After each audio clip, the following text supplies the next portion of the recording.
faut dire aussi que ceux qui veulent vivre avec la charia en France, qu'ils aillent la vivre ailleurs. Qui foutent le camp. Le football reflète le changement de peuple en version accélérée. Ça fait simplement de ce quartier un quartier qui ne ressemble plus à l'idée de ce que je me fais de la France.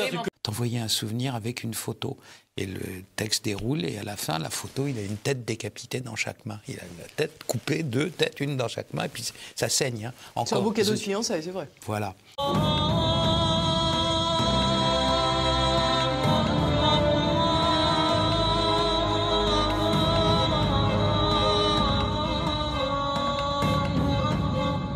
C'est cette mosquée où justement Salah Abdeslam et Abaoud sont venus. Vous n'avez pas le droit de filmer la mosquée, vous savez ça?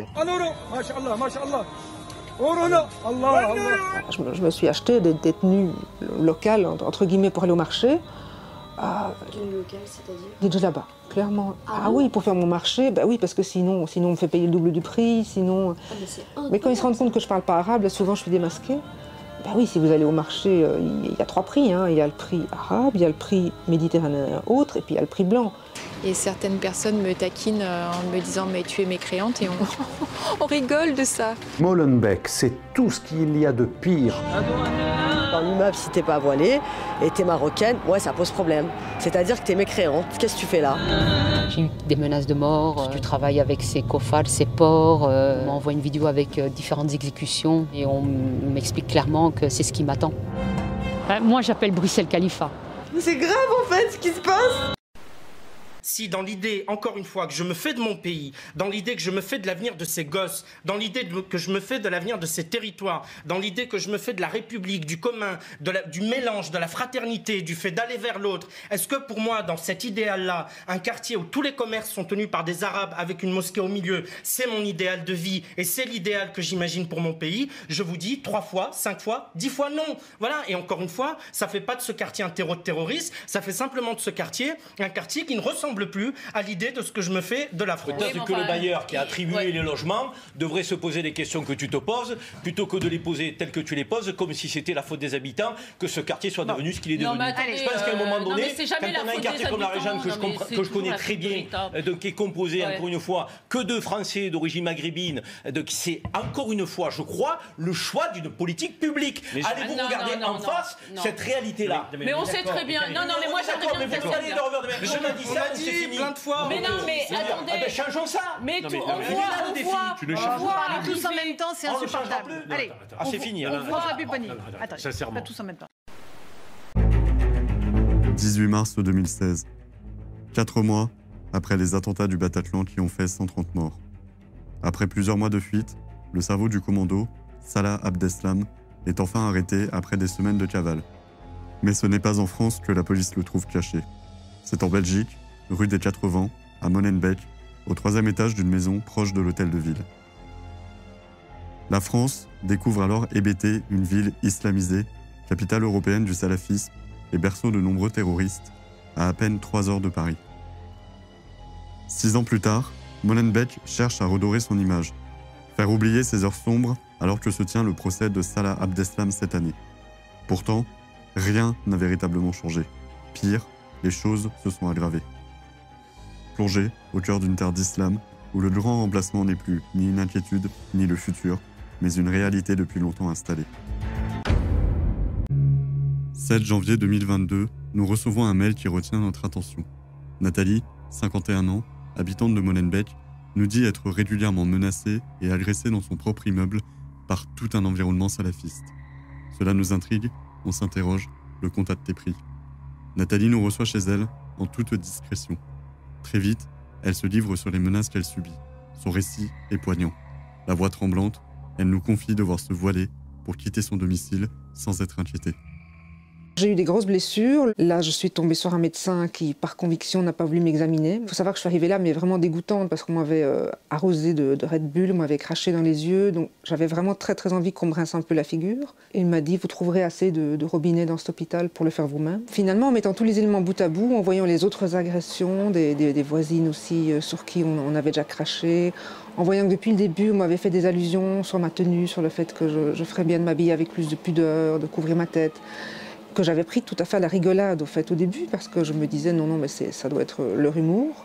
J'entends le psychologue du service d'aide aux victimes me dire vous êtes masochiste si vous restez. Il faut dire aussi que ceux qui veulent vivre avec la charia en France, qu'ils aillent la vivre ailleurs, qu'ils foutent le camp. Yvan, il n'y a pas de souci, simplement je reprends ce que vous dites, ceux qui sont venus ici, ils sont nés ici. Oui. Ils sont nés ici. C'est-à-dire que vous avez... Laissez-moi terminer.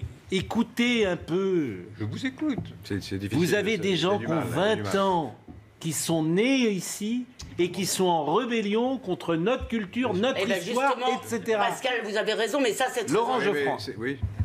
Non, mais je voudrais reprendre ce qu'a dit M. Montbriel, parce que la définition qu'il a donnée, je suis assez d'accord. C'est-à-dire que l'identité française est une identité républicaine, pour l'essentiel. Oui. Et je ne me sens pas coupable de ça. Moi, je n'ai jamais pensé que la République, la France est coupable d'un certain nombre de choses dans l'histoire, on peut en discuter. Mais les valeurs républicaines, elles, sont celles sur lesquelles on s'accorde. Et si on les laisse de côté pour donner une définition beaucoup plus étroite de l'identité française en disant c'est un mode de vie particulier ou c'est une origine religieuse particulière, on se trompe. Parce qu'on va exclure... Il a dit, attention, gréco-latine, nous sommes un... Oui, mais ça c'est la Genèse, on est d'accord, il y a une Genèse. Mais Élisabeth ça ne suffit pas de dire ça, il faut rappeler constamment qu'en France, on a une référence... Oui. Qui est lié à l'héritage de la Révolution française. D'abord, il y a une chose qui devrait nous inquiéter, c'est ce qu'a dit Pascal vient de dire, ils sont nés en France. Vous avez parfaitement raison. Ce qui devrait nous inquiéter, c'est que des gens nés en France veulent être moins français que leurs parents. D'accord ? Et la deuxième chose, c'est que depuis des années, il y a un certain nombre, pardon, je vais aussi terminer, mon cher Laurent, il y a des gens qui nous expliquent dans tous les médias, tout le temps, partout, que c'est quoi le problème de la France ? C'est quoi le grand scandale français? C'est l'islamophobie. Islamophobie qui n'est absolument pas interdite par nos lois. On a le droit de détester une religion. Je vous rappelle quand même que dans le sondage que vous avez évoqué, il y a 30% des jeunes et je crois 20% sur l'ensemble des gens qui se déclarent musulmans qui refusent de condamner l'attentat de Charlie. Ça n'est tout de même pas rien. Sauf, pour préciser ce que vous dites, c'est que parmi les jeunes non musulmans, vous avez également une proportion très forte. Et ça, vous oubliez de le dire. La personne c'est la commanditaire. C'est la commanditaire. Clairement la chef de gang ici. D'accord, oui, on parle carrément de gang là. C'est un contrat sur votre tête. Dans les jours qui ont suivi l'agression, elle m'a appelé plusieurs fois et c'était oh, je te le dis ça pour... Voilà, elle commençait par c'est pour ton bien, je veux te mettre en garde. Quand je raccrochais, mais j'étais juste en larmes parce qu'en fait, sur un ton très doucereux, elle m'avait asséné d'autres menaces et d'autres promesses de représailles en fait. Cierge, elle est autoproclamée concierge. Elle vient couper le courant des gens qu'elle n'aime pas. Et puis ils sont dans la merde pendant le temps qu'elle a décidé qu'ils seront dans la merde. Un étage en dessous, une voisine, d'origine marocaine, musulmane, non pratiquante, nous reçoit dans un état de détresse absolue. Elle vient de vivre une nouvelle altercation avec les mêmes personnes qui menacent Nathalie. Pour la protéger, nous avons choisi de la flouter et de ne pas dévoiler son identité. Insultée régulièrement de mécréante par son voisinage, elle a choisi de quitter Molenbeek, une ville à laquelle elle était pourtant attachée et où elle était étudiante. Regardez, j'ai un bout de verre au cas où on m'attaque. Là, j'ai la jambe cassée, je suis traumatisé, je viens de recevoir un mail de mon propriétaire. J'ai pas le droit de vivre ici, moi. J'ai pas le droit parce qu'on est à Molenbeek, parce que c'est le Maroc. Mais moi, je vois pas de mosquée, je sens pas les odeurs du Maroc, mais on est au Maroc et on me reconnaît pas. À cause de cette femme-là. Je voulais juste reprendre mes études, j'ai fait quoi? Regardez, je fais des cours du CNET, c'est ça que j'allais faire. Je voulais juste faire ça, reprendre mon bac, faire mes trucs, je fais de l'infographie, c'est tout ce que je voulais faire. J'ai pas le droit. J'ai pas le droit parce que je suis marocaine, musulmane, pas pratiquante, je porte pas le foulard. C'est grave en fait ce qui se passe. Pourquoi moi je suis de sale pute, j'ai fait quoi? Mais non, j'aime pas la France, c'est pire dans les cités. Vous savez d'où je viens? Je viens de Grenoble, à la Villeneuve. Vous connaissez Villeneuve? Non. Vous connaissez pas Grenoble? C'est une cité de malades. Il y a des meurtriers au-dessus de chez moi. On connaît toute leur histoire. Qui a fait qui a fait quoi, qui a tué qui. C'est normal en fait. Je suis parti de là. Ah ouais, non, mais je suis une Hanza. Vous savez ce que ça veut dire une Hanza, une puante? C'est une puante, c'est une mécréante. Voilà, elle croit pas en Dieu, elle fait trop la blanche. Le retour des talibans en Afghanistan, on a l'enlisement de la France au Mali, on a une extension du djihadisme dans toute l'Afrique jusqu'au Mozambique. On a des pays majoritairement chrétiens, lusophones, qui aujourd'hui sont touchés par des massacres de masse, des villages, 50 personnes décapitées. C'est absolument incroyable. On a le Centrafrique aussi qui est touché. Le djihadisme arrive même jusqu'au Bénin, ça c'est pour l'Afrique. En Asie du Sud-Est, on a une extension aussi des réseaux de Daesh, sans parler du Moyen-Orient qui n'est pas du tout apaisé, la Syrie où Daesh se reconstitue, surtout en Irak, sous forme d'une guérilla, et aussi un peu comme la mafia lorsqu'elle est persécutée par l'État avec des réseaux dormants. On a une immigration toujours pas contrôlée en Europe, que l'on soit de droite ou de gauche, de manière tout à fait objective, qui n'est pas contrôlée. Une intégration encore moins réussie que le contrôle de l'immigration, puisqu'on voit le débat sur votre antenne d'ailleurs concernant l'assimilation. Tout ça, ce sont des facteurs qui permettent le terrorisme. Et cette théorie du complot que relaie M.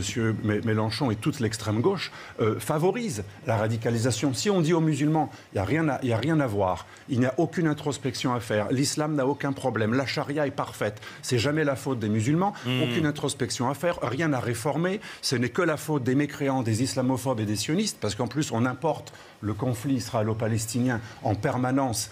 C'est pour ça qu'il y a une très grande responsabilité des hommes politiques. Je comprends qu'on soit de n'importe quel bord, y compris d'extrême gauche, mais on ne peut pas attiser ainsi le victimisme, car le victimisme, c'est le carburant de Daesh, d'Al-Qaïda. Les islamistes sont tous axés sur un victimisme, une stratégie de paranoïsation dont je parle dans mon livre, c'est-à-dire rendre les musulmans convaincus que tout le monde les déteste et qu'ils vivent dans une société foncièrement hostile. Si ça, c'est pas un terreau, en plus de ce que nous avons dit au niveau des chiffres, les retours de Syrie, on a 500 personnes qui sont revenues de Syrie en France, sans parler de ceux dont on ne sait pas. On en a à peu près 1500 qui sont revenus de Syrie et d'Irak en Europe. On a de véritables fauves, des gens aguerris, habitués à couper des têtes, qui sont aujourd'hui en Europe, qui circulent librement. Tous ces facteurs psychologiques, idéologiques et enfin, nos mosquées et nos réseaux islamistes en Europe ne sont pas contrôlés. Il faut savoir qu'une grande partie des mosquées en Europe diffusent la légitimité de l'assassinat de l'infidèle. Faites une enquête dans les mosquées en France. On diffuse des manuels de charia. Et là, on s'appuie sur la charia. Donc, on vous dit, on n'a pas le droit de réviser notre religion. Où on apprend... mais c'est écrit noir sur blanc, on apprend ça à des jeunes, que la charia prévoit la peine de mort pour le blasphémateur. Comment voulez-vous ensuite qu'un Tchétchène qui écoute les frères musulmans, notamment la mosquée de Pantin, n'aille pas assassiner... Voilà, comment voulez-vous que ces jeunes puissent avoir un islam apaisé, un islam des Lumières, si dans nos propres mosquées, les frères musulmans, les salafistes, le Méligulush, l'islam d'Erdogan, l'islam du Pakistan, parce que tout cela est importé. Vous savez que maintenant, il y a un phénomène encore pire en Angleterre. C'est pire que le terrorisme spectaculaire. Ça passe comme une lettre à la poste. C'est le vitriol sur le visage des femmes pakistanaises qui osent fréquenter un mécréant. C'est devenu quelque chose de courant. Chaque jour, en Angleterre, à Londres, il y a des femmes vitriolées parce qu'en plus, avec les flux migratoires, avec la non-intégration, on importe les problèmes des pays musulmans. La menace terroriste toujours présente, nous dit Alexandre Delval. Merci d'être venu nous voir, géopolitologue et, je le répète, auteur du livre. Voilà le projet avec Emmanuel Razavi. Merci d'être venu ce matin sur le plateau de la matinale. En fait, c'est que tu corresponds pas. Tu corresponds pas, c'est-à-dire, par exemple, dans l'immeuble, si t'es pas voilée et t'es marocaine, ouais, ça pose problème. C'est-à-dire que t'es mécréante. Qu'est-ce que tu fais là? Voilà, ça veut dire ça, tout simplement. Voilà. En fait, on leur donne pas l'exemple de l'amour, du vivre ensemble, en fait. Tu vois, que tu dois aimer ton prochain, qu'il soit chrétien, juif, bouddhiste. Voilà. Une femme en jupe, une femme non voilée, une femme qui parle trop, enfin, ça va pas. Pendant la période de l'Avent, c'était la chasse au sapin. Donc, ma voisine, elle a acheté des sapins, on lui a dit que c'était une mécréante. Voilà, je suis allée à la messe à Noël. Eh bien, la messe est dérangée. Il y a des gens qui rentrent, qui viennent jouer au football pendant la messe. Oui, dans les églises, oui, c'est ça. Il y a des gens qui campent devant l'église, il y a des gens qui viennent uriner dans l'église. Si vous allez au marché aux puces, place du jeu de balle, vous allez voir le nombre d'objets liturgiques volés qui sont revendus là. Voilà, on profane, oui. Je me suis acheté des tenues locales, entre guillemets, pour aller au marché. Tenues locales, c'est-à-dire? Des djellabas, clairement. Ah oui, pour faire mon marché, bah oui, parce que sinon on me fait payer le double du prix, sinon... mais quand ils se rendent compte que je ne parle pas arabe, là, souvent je suis démasquée. Ben oui, si vous allez au marché, il y a 3 prix. Hein. Il y a le prix arabe, il y a le prix méditerranéen autre, et puis il y a le prix blanc.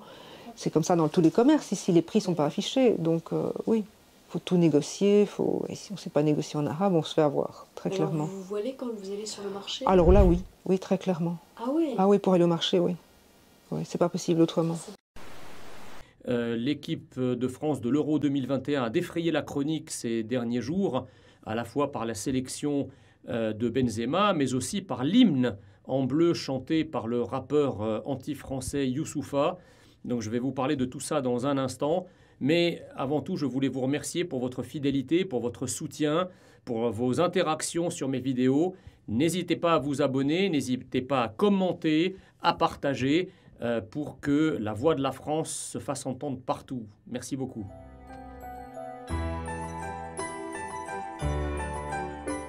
Le ballon rond est une passion populaire presque partout dans le monde.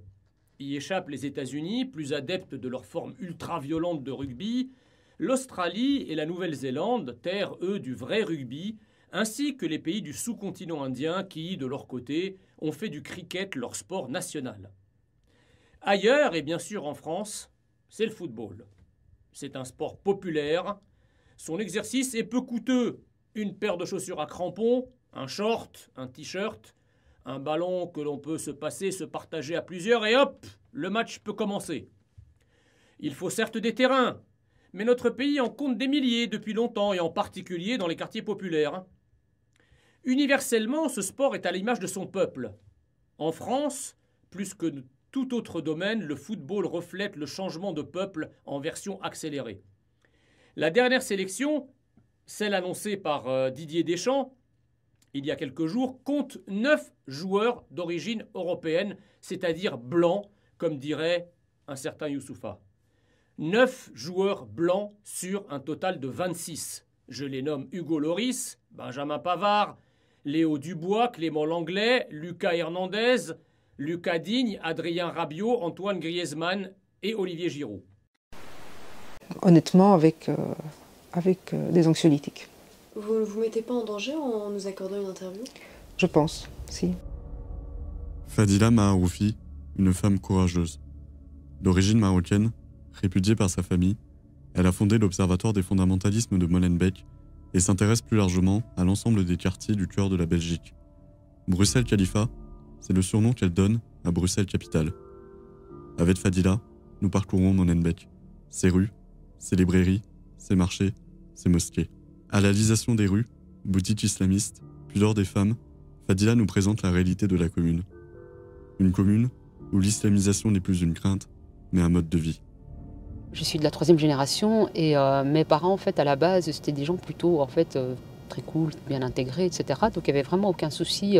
Mon père travaillait, ma mère était femme au foyer. C'est plutôt les générations suivantes, en fait, à partir de la 2e, 3e, 4e génération, qui a vraiment un problème de fondamentalisme. Il y a eu énormément de mosquées où la majorité des jeunes, en fait, allaient suivre l'école, ce qu'on appelait les madrasas, mais ils étaient aussi endoctrinés avec, évidemment, un discours radicalisé sur le fait qu'on ne pouvait pas jouer avec des poupées, que la musique était interdite. Le reportage à Roubaix, en fait, on a l'impression que vous découvrez des choses que nous, en fait, finalement, on a connues depuis petit.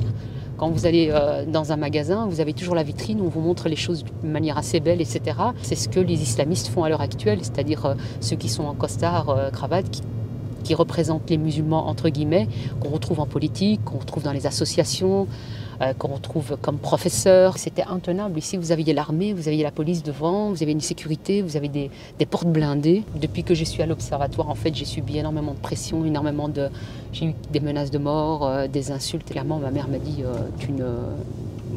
tu changes de nom, on ne veut plus rien savoir de toi, etc. Tu travailles avec ces kofars, ces porcs, tu finiras de toute façon morte. Il y en a une autre où c'est une vidéo, où on m'envoie une vidéo avec différentes exécutions et on m'explique clairement que c'est ce qui m'attend. Je pense que ces individus-là sont de la chair à canon, quoi, qui n'ont aucune espèce d'importance, que même ceux qui dirigeaient le commandement des opérations spéciales à l'étranger de l'État islamique les considéraient comme, l'image est affreuse. Il avait vocation à se faire exploser. Mais c'est des Kleenex, quoi. On se mouche dedans et puis on les jette, quoi. C'est rien de plus. Donc je pense que dans cette affaire-là, on juge des comparses. Que bien entendu, les principaux responsables de l'opération en question, ceux qui la montaient, ceux qui étaient dans la zone Irak-Syrie, ceux qui étaient dans les villes à l'époque contrôlées par l'État islamique, je pense que peu ont survécu. Ils ont été traqués et ils ont été abattus. Sur place? Oui. C'est ce qu'on appelle les assassinats ciblés, si je ne m'abuse. Oui. Pudiquement. Voilà. Une fois dans ma vie, j'ai vu quelque chose. C'est un texte d'un mail, vous savez, d'une courriel. Et c'est un jeune homme qui est là-bas, combattant dans l'État islamique, qui écrit à sa fiancée qui est restée en France. Alors il lui dit je suis là où tu sais, il va raconter sa vie dans le truc, je ne peux pas trop revenir en France en ce moment, j'espère revenir t'épouser rapidement dans la lumière de Dieu, et en attendant que je revienne, j'ai pensé à la fin de la lettre t'envoyer un souvenir avec une photo. Et le texte déroule, et à la fin, la photo, il a une tête décapitée dans chaque main. Il a la tête coupée, 2 têtes, une dans chaque main, et puis ça saigne. Hein. C'est un beau cadeau de fiançailles, c'est vrai. Voilà. Alors,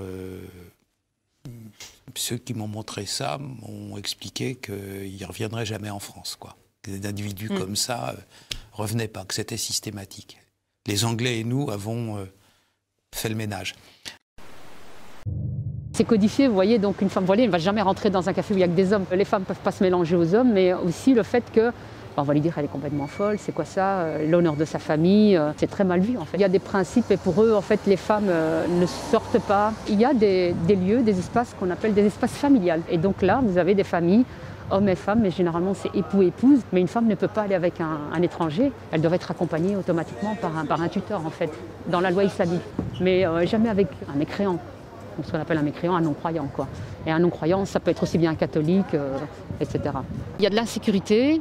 Vous avez aussi les jeunes femmes, en fait, elles peuvent se faire siffler, accoster, draguer lourdement. À partir du moment en fait, où vous n'êtes pas voilé, de toute façon, vous risquez de vous faire interpeller et subir du harcèlement. En fait. Par rapport aux droits des femmes, la femme n'est pas du tout égale à l'homme, en fait. L'équipe de France de l'Euro 2021 a défrayé la chronique ces derniers jours, à la fois par la sélection de Benzema, mais aussi par l'hymne en bleu chanté par le rappeur anti-français Youssoupha. Donc je vais vous parler de tout ça dans un instant. Mais avant tout, je voulais vous remercier pour votre fidélité, pour votre soutien, pour vos interactions sur mes vidéos. N'hésitez pas à vous abonner, n'hésitez pas à commenter, à partager pour que la voix de la France se fasse entendre partout. Merci beaucoup.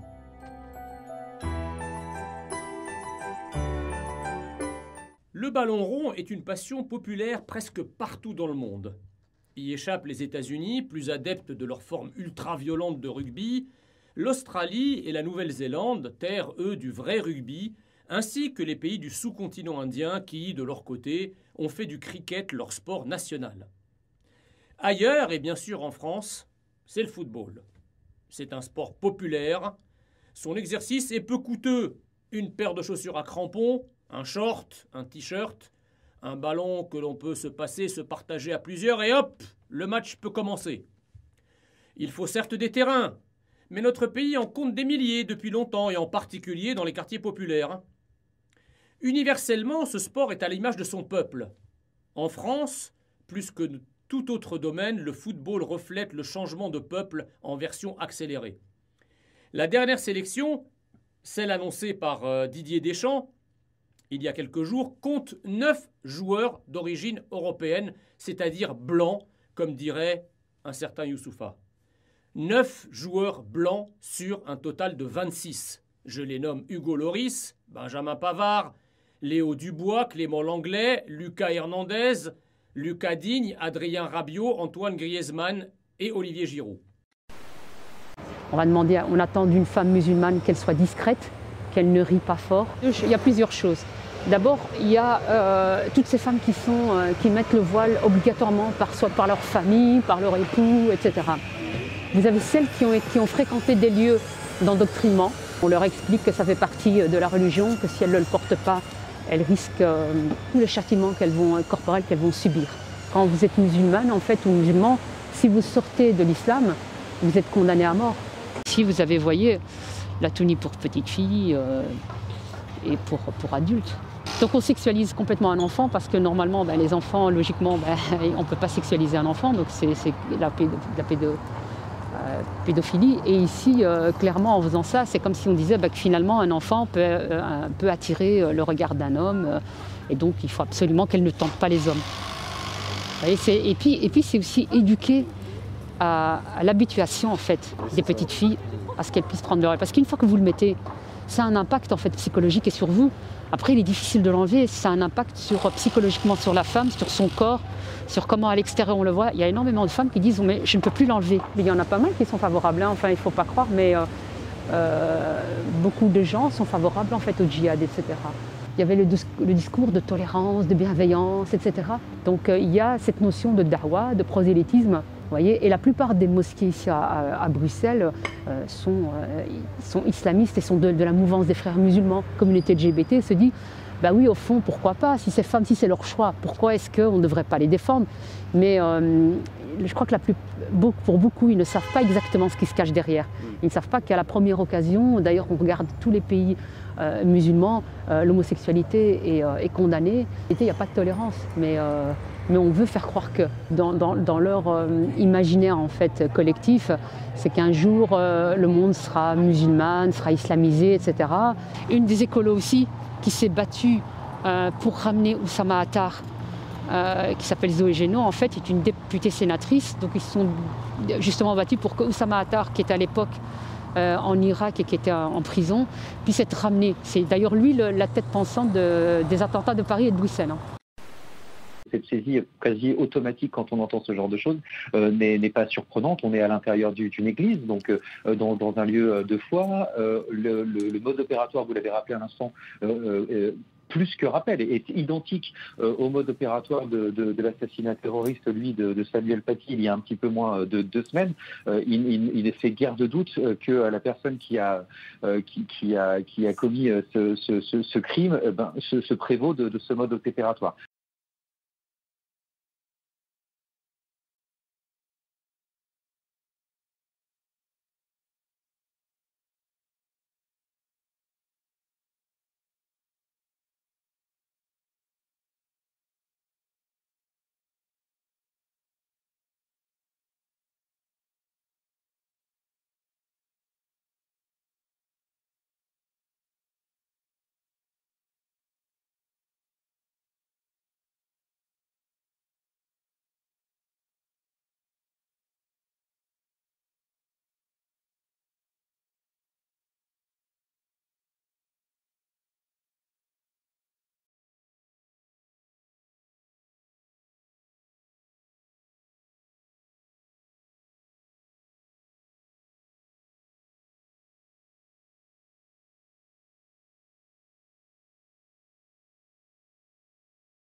Nous venons d'apprendre, à l'instant, pendant que s'exprimait le Premier ministre, qu'un attentat d'une gravité extrême s'est produit à Nice, où, d'après les informations parcellaires dont je dispose, au moins une personne aurait été assassinée, tandis que d'autres seraient...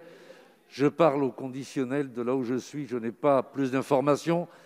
Quoi qu'il en soit, je vous demande, dans ces circonstances tragiques, d'observer 1 minute de silence en solidarité à l'égard de la ou des victimes, évidemment de l'ensemble de ses proches.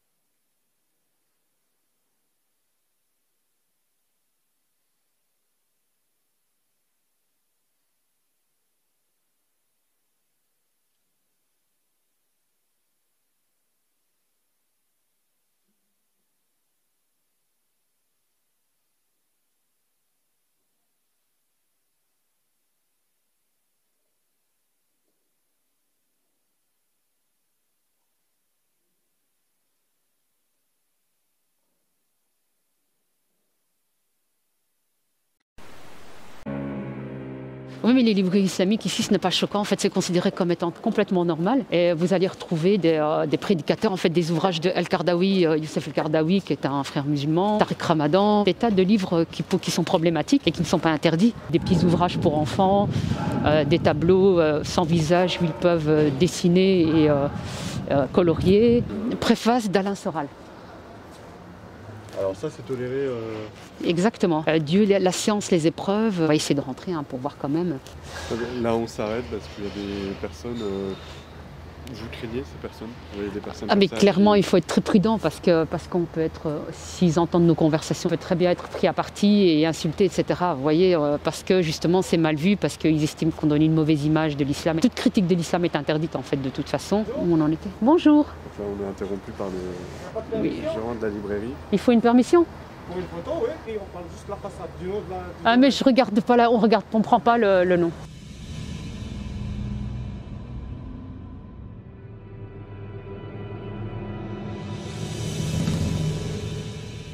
Comment une bonne femme musulmane doit se comporter, etc.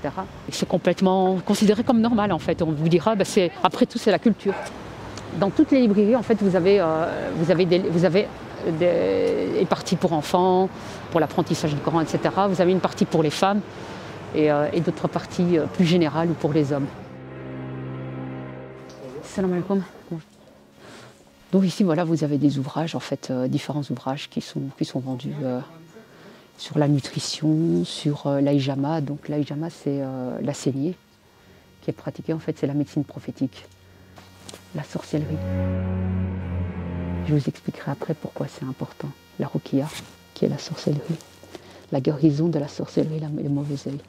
Oui, ici, donc, ici, ça va être vraiment le pan pour les femmes. Comment se comporter en bonne épouse, comment Khadija, l'épouse du prophète, à prendre comme modèle.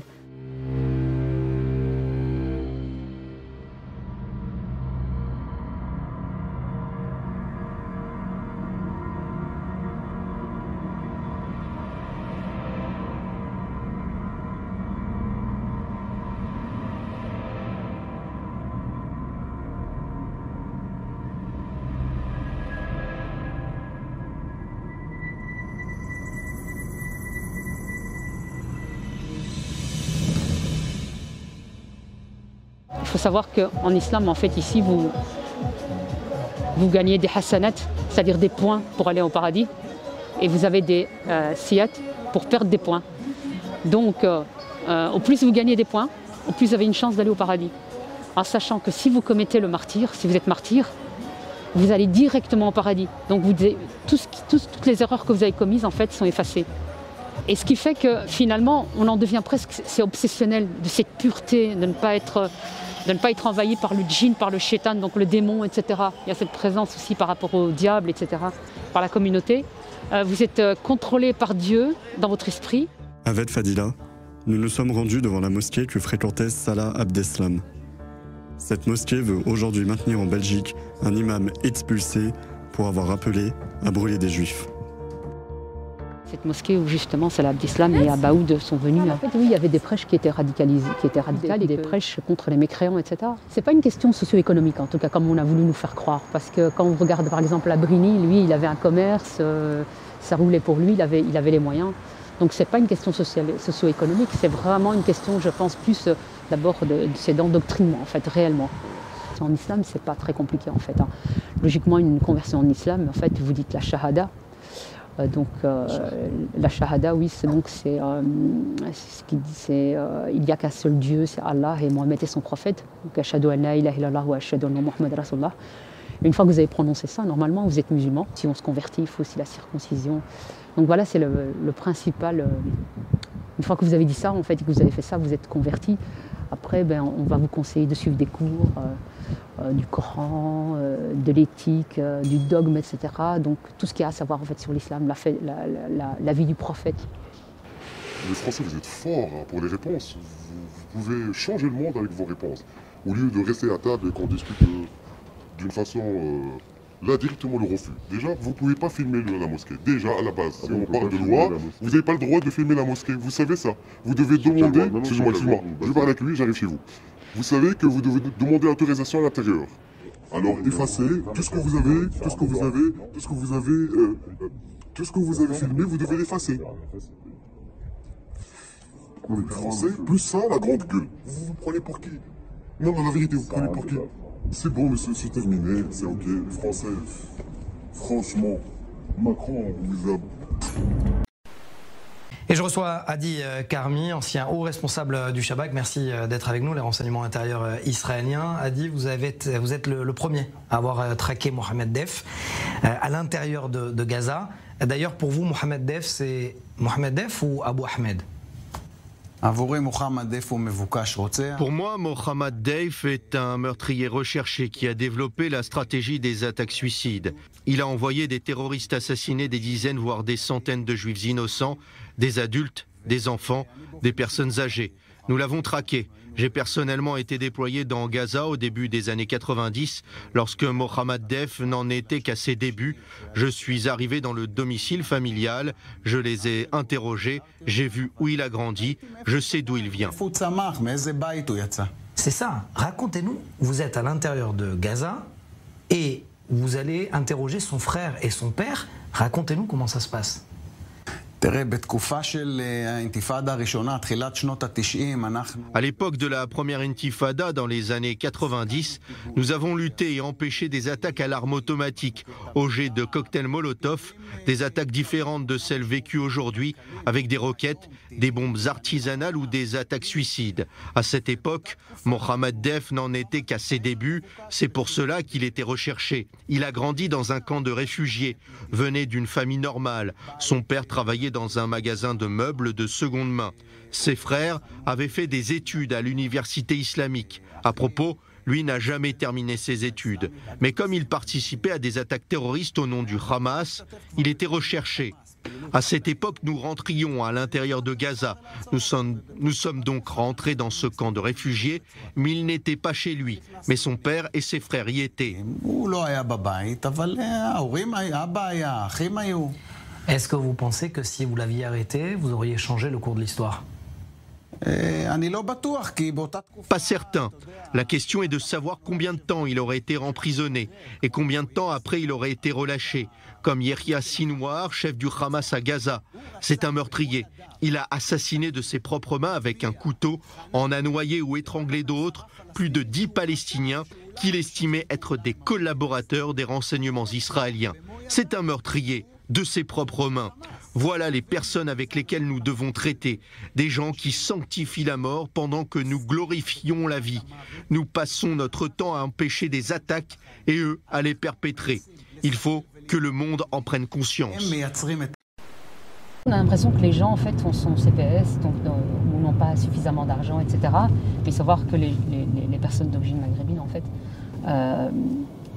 avaient de l'argent par la drogue et investissaient au Maroc. Donc tout ce qu'ils gagnaient était investi au Maroc. En fait, tant que c'est fait au nom de l'islam pour justement faire le djihad, etc. Et tant que ça permet de financer ça, en fait c'est considéré comme licite.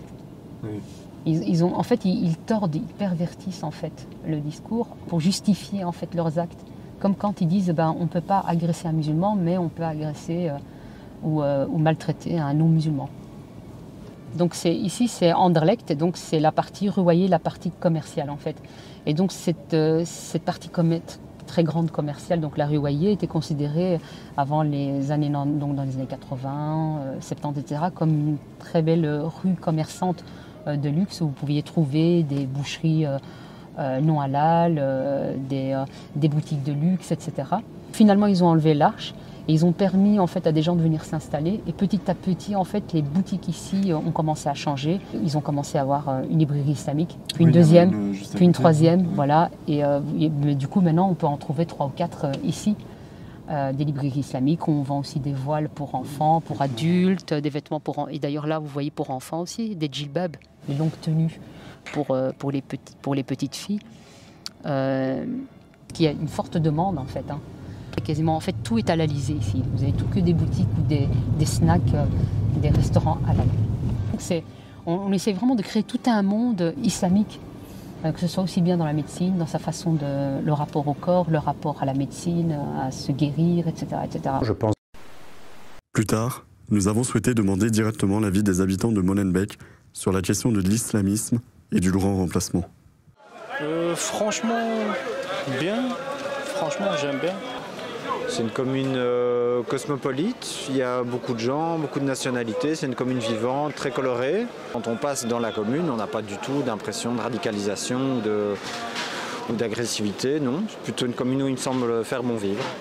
Voilà, l'islam est très présent ici, mais il ne faut pas mélanger l'islam qu'il y a ici et l'islam avec les actes qu'il nous montre. Hein. C'est pas la même chose. Hein. Bon, je ne comprends pas le mot rigoriste, mais l'islam, c'est pas ça. Quoi. Soumis un peu plus à son Dieu, c'est tout. C'est quand même grâce à lui qu'on est là sur cette terre, et qu'on respire, qu'on a tout le monde a 2 yeux pour respirer de l'oxygène. Et on a tous une bouche pour parler, on a des dents pour manger. Et voilà, tout le monde a été créé. Il faut surtout se dire d'où on vient et où on va. À mieux connaître la philosophie musulmane et à ne pas avoir des préjugés. Je pense aussi que quelque part, en Belgique, on a comme ça une espèce de mentalité qui est assez, allez, je vais oser le mot, raciste. Et avec beaucoup de préjugés et de part des gens qui n'ont pas cherché à connaître les autres. Quand je vais à la boulangerie, j'aime bien dire choukran au lieu de merci et je sais que ça fait plaisir. Quoi. Ah bonjour, allez, voilà. Parti. Oui, dis-moi. Voilà. Molenbeek, c'est un marché qui est bien. Ouais, on fait le tour autour. Moi, je sais que des fois, j'ai des amis jardiniers avec qui on jardine dans un potager de quartier. Et certaines personnes me taquinent en me disant « mais tu es mécréante » et on rigole de ça. Moi je suis anti-extrême droite, anti vous savez qui. Et je trouve ça absolument hallucinant. Écoutez, moi je suis immigrée en Belgique, je suis bien accueillie, donc je suis peut-être... Les Français sont très mal vus, par exemple, à Bruxelles. Ce serait intéressant de vous entendre parce qu'il y a un grand remplacement des Français qui viennent envahir les postes intéressants dans plein de domaines différents. Donc je pense que je fais peut-être partie du grand remplacement français à Bruxelles. Voilà, et ça me questionne. J'espère que je ne prends pas la place de quelqu'un d'autre. Pour le combat qu'elle mène, et pour ces nouveaux témoignages qu'elles nous ont livrés, Nathalie, Fadila, toutes ces femmes en lutte contre l'islamisme sont en danger de mort. Leur courage est exemplaire, leur récit précieux.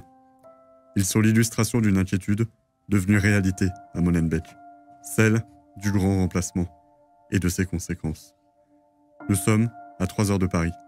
Nous nous inquiétons de Roubaix. Nous pourrions bientôt être Molenbeek.